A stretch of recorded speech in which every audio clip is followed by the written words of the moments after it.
This episode of the School Zone podcast is brought to you by School Spirit Vending, hassle-free year-round fundraising for your school. At School Spirit Vending, we do all the work. You cash the check. Hey, School Zone podcast listeners. Matt Miller coming at you from Stephenville, Texas. And I am excited to have Adam McKim on the show today. Adam is a high school teacher in St. John, New Brunswick, Canada, who has always tried to connect his students with a world beyond themselves. This used to involve other international charities, but following a Skype session between his World Issues class and their project in Uganda, the work of improving the lives and learning of children all over the world has become his passion. 6 months later, he founded Chat to the Future. Above all, Adam wants children everywhere to see each other as neighbors and realize their potential to lend a hand, improve the world, and make new friends. Adam McKim, welcome to the School Zone podcast. Thank you so much. So I gave just a brief bio there, Adam. Give us a little bit more background on you and your family, that type of thing. Sure. I'm in my 13th year of teaching high school. I teach world issues and law. Married with 3 kids, ages 9, and identical twin 7-year-olds, all girls. So I have a busy family life and love teaching. And then there's this charity gig that is my volunteer job. So you're outnumbered at home, just like I am right now. I am outnumbered pretty well everywhere I go. My son is off in school. He's a sophomore in college, and it's just me and my wife and my 2 daughters. So I can definitely relate. So give us a little bit more background. 13 years as an educator. Were you doing some other charitable work on the side, and that work coupled with the education stuff, and teaching finally all came together? Or give us a little bit more idea of how all that came about.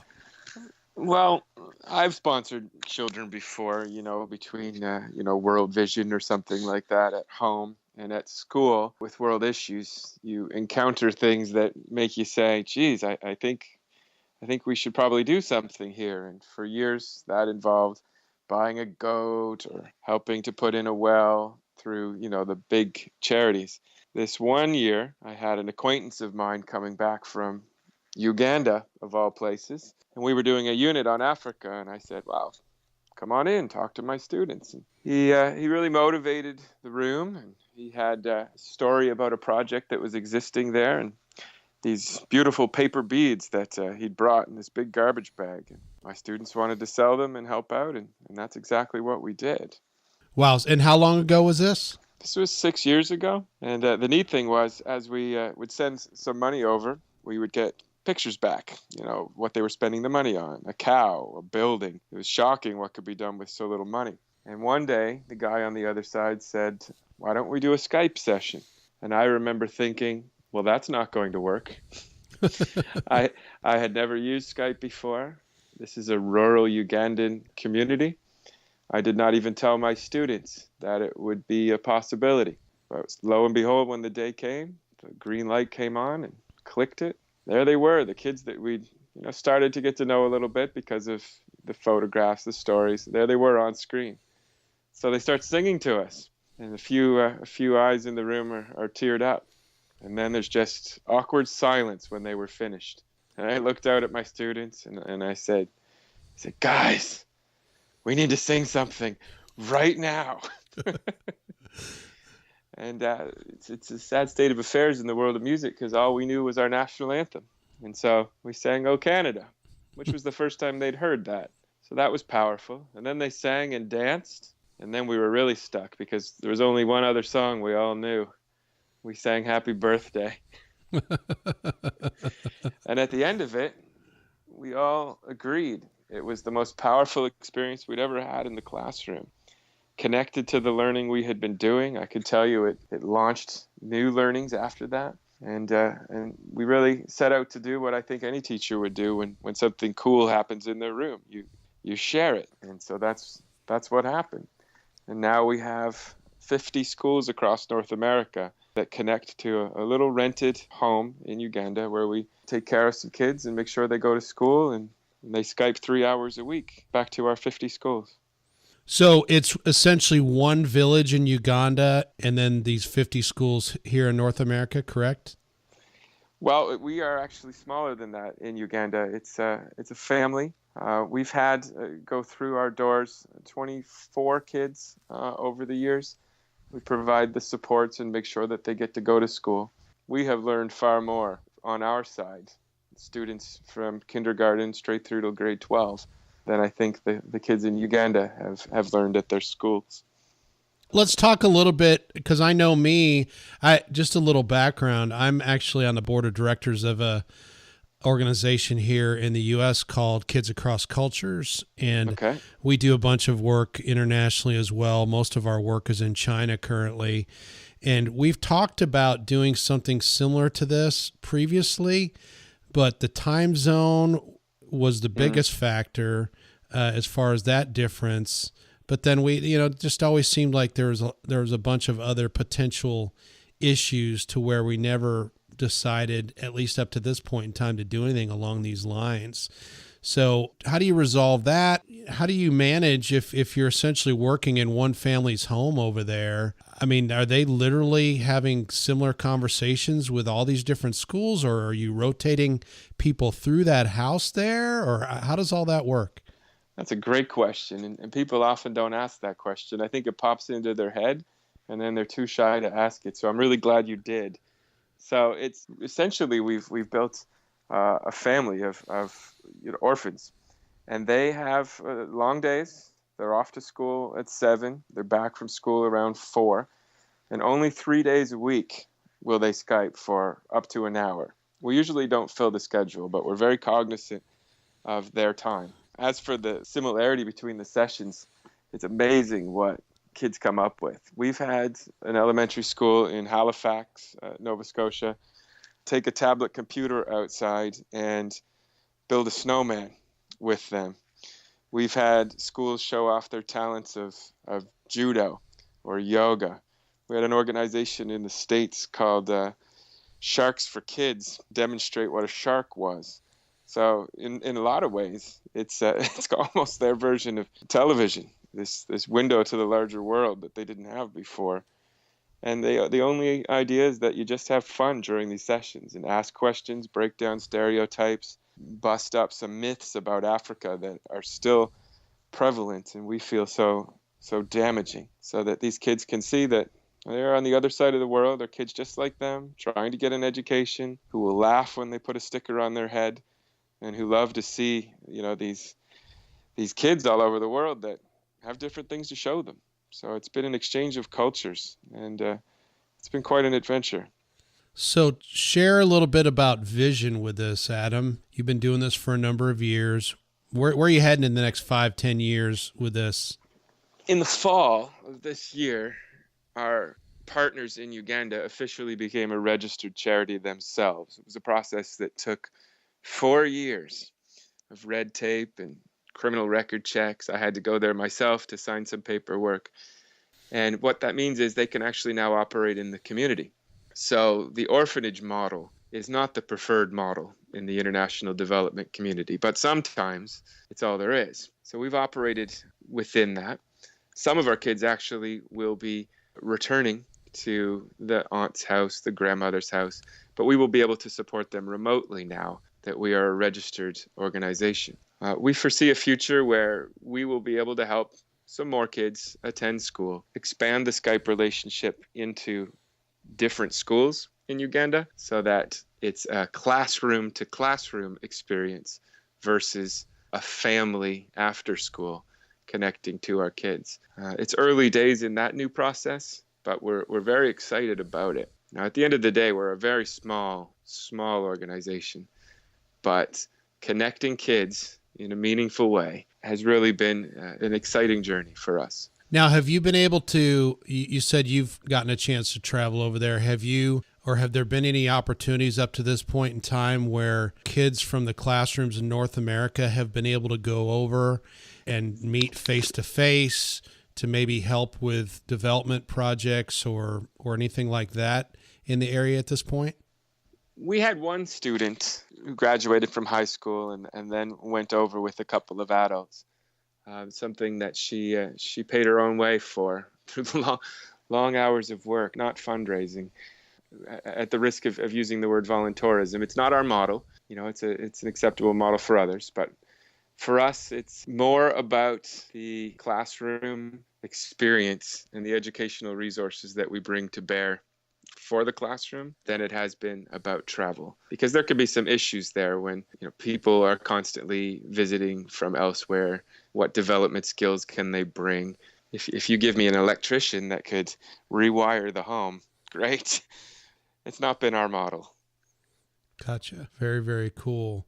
Yeah, we with KAC have had relationships in the southwest part of China for going on 20 years and are continuing to work and spend time in communities all over that part of the country.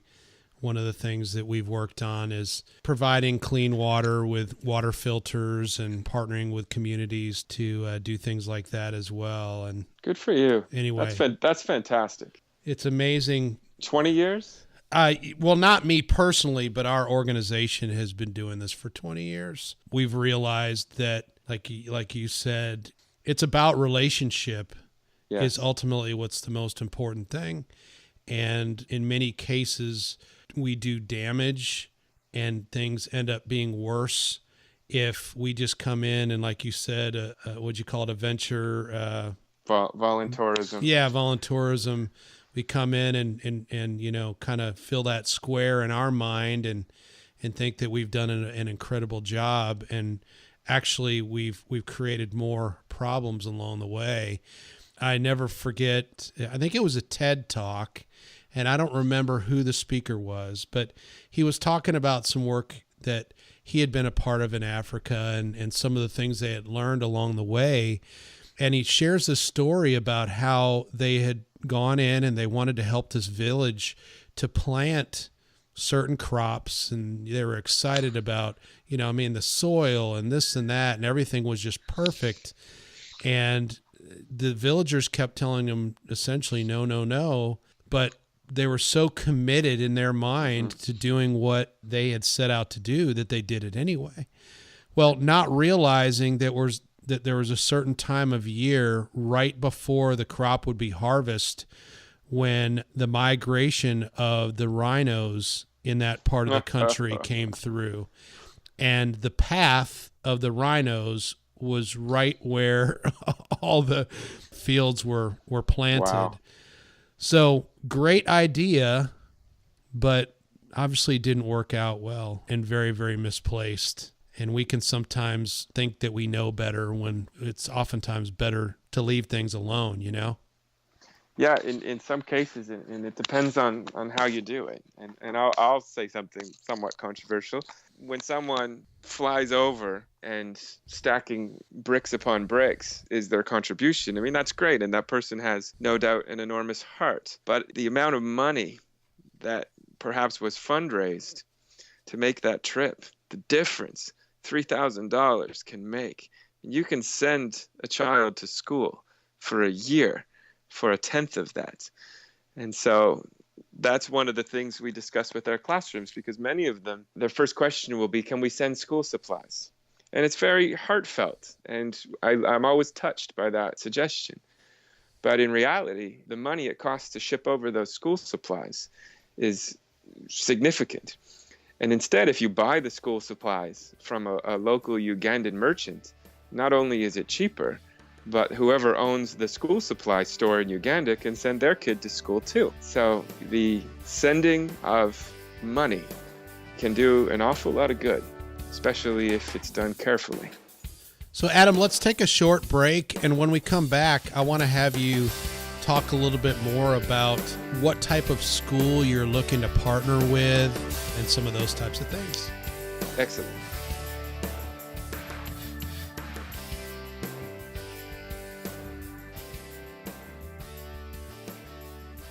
Are you an educator, administrator, or school volunteer looking for a simpler way to raise money for your school? Let School Spirit Vending put their hassle-free year-round fundraising program to work for you. School Spirit Vending. We do all the work. You cash the check. Go to schoolspiritvending.com/school zone for all the details.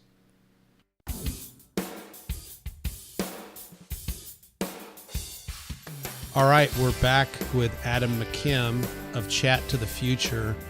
So, Adam, share a little bit about, because this program is all about letting educators, administrators, and volunteers, primarily in the school systems here in America, but could be anywhere in North America, literally, educating them on some of the opportunities that are available to them that they might not otherwise learn about, ways that they can expand the offerings that they bring to their kids within the school and make a difference as well. So let's speak a little bit to that side of things. What are you guys looking for as far as a partnership with a school? What's maybe a profile of a school that is a best candidate, that type of thing? Just earlier today, actually, we added our newest school. It's a kindergarten class with only 11 students, and they speak French. That'll be new for a Skype session. And all they're going to do is sing a song and teach each other words in French and Lugandan, and they will have an exciting experience. That's what we're all about. If it's a grade 12 class or kindergarten, it's whatever engages students. Your listeners will know this, already. If you can get your kids excited about something, any teacher can spin that excitement into virtually any area of the curriculum, whether you're dealing with the mathematics of money or the science of soil, music class, art class. Our teachers have built this organization. It wasn't myself or our board of directors. It was teachers and their students coming up with neat ideas. I'll give you a really neat example out of Preston Middle School in Fort Collins, Colorado. They wanted to focus on technology. They're a STEM school. And it was new for us because our schools previously said, okay, we will try to fundraise or we'll run some micro businesses and give you the profits. But this school wanted to do something in the realm of technology. And what they did recently, they designed a hand-cranked lantern, which they then 3D printed, shipped over to our kids in Uganda, where they were tested live via Skype in the dark. Our kids filled out the surveys that were themselves created by these middle school students, created the survey. They got the survey results back, and they are now in the process of redesigning. In fact, they did troubleshooting during a Skype session where they said, oh, Andrew, you just need to turn the crank this way and alter that. And they fixed it remotely via Skype. And it's such a cool story. Their project is called Engineering Brightness. And these middle school students have run the whole show. And meanwhile, our kids in Uganda have learned about how these lights work. One day, there will be 3D printers throughout the continent of Africa. What possibilities will come from that? CHAT itself stands for Care and Hope Through the Adoption of Technology. And we're only just beginning to explore what these little projects can do. And these kids in Colorado, I've Skyped with them. They're so proud of what they've done, and they should be. And that's the best of learning, isn't it? Yeah, that's awesome. Yeah, as much real world as possible. And like you said, with the technology, it brings us all so much closer together. Just 10 years ago, something like this would have cost far more money than any organization could provide on a regular basis. Skype is free. Exactly. Yes, it is. And the internet in most places is free or extremely inexpensive. So that's incredible. Yeah. And that's true in our little town, about an hour away from the capital in Uganda. You think that internet might be beyond the reach, but it's actually just a little handheld modem that you can put in your pocket and even move it from place to place. And the connection is you want to know a horrible technological irony of our school system. The connection from our rented home in Uganda is actually stronger than the signals we get through our schools. It's because of the firewalls and the restrictions. So the connections will sometimes be fuzzy, sometimes will drop, and 9 times out of 10, the technology issue is actually on the North American side. Wow. Yeah, if I need to connect with Chat House, crisp, clear connection, I just use LTE on my smartphone because they're putting out a perfect signal. That's awesome. What's the best way for schools to get in contact with you? Is there a type of class that you have found typically works better? I know you've talked about technology. You've talked about now an 11-student class learning in French. Talk a little bit more about who might be the best fit, or does it really matter? If the teacher can imagine a connection here, then we can make it work. If you had told me 3 years ago that we were going to have 3D printed lanterns sent across the ocean, and that kind of thing is expensive. Initially you think, wow, I don't know about that. But then you realize how much learning is taking place, and it was well worth that investment. We have entrepreneurship classes at the high school level. The kids get little loans from community businesses or parents. They have to learn about profit, revenue, the works. So they tie entrepreneurship together. And they can talk with our kids in Uganda about their little egg business. So there's a business-to-business conversation. There really is no limit. So if the teacher can think up something that would bring the two sides together, I assure you, their students will be engaged by that. And we are also not mandating a level of fundraising right now. We had to for our first 5 years. We had to, but right now we are interested in doing, what this whole thing was about from the beginning, which is just sharing this experience, breaking down some barriers, and opening your eyes to a world beyond your own community. And students will then be motivated to learn more about issues such as malaria or AIDS pandemic or wealth inequality or climate change that causes a farm to dry out. I mean, we can literally show you on Skype crops that are failing because of climate change. And that's powerful. Any class is welcome to. And our website is chattothefuture.ca. We are an all-volunteer organization. So forgive us if a couple of things look rough from time to time. But we are a registered charity, which means we answer to our Canadian government, our version of the IRS, and fill out all our paperwork each year. And although we are small, it's a community of teachers and students that are doing this. So we welcome any school. Adam, I appreciate you taking your time out of your busy schedule, especially on a weeknight when I know your ladies are, I'm sure, yearning for some attention there at home. Oh, they're asleep. They're asleep now. But I appreciate you taking the time out to chat. No pun intended there. But look forward to getting to know you better as time goes on, and look forward to the School Zone helping match you up with some other schools in our audience and continuing to grow your organization and your outreach and what you're doing for education and for bringing these two very, very distant parts of the world closer together. Well, thank you so much for this opportunity today. And as I said, this is a team of teachers and students doing this work. It's been a lot of fun. Thank you for letting me talk about it. Thanks, Adam.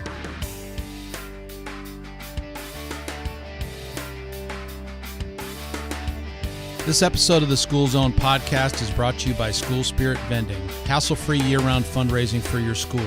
At School Spirit Vending, we do all the work. You cash the check.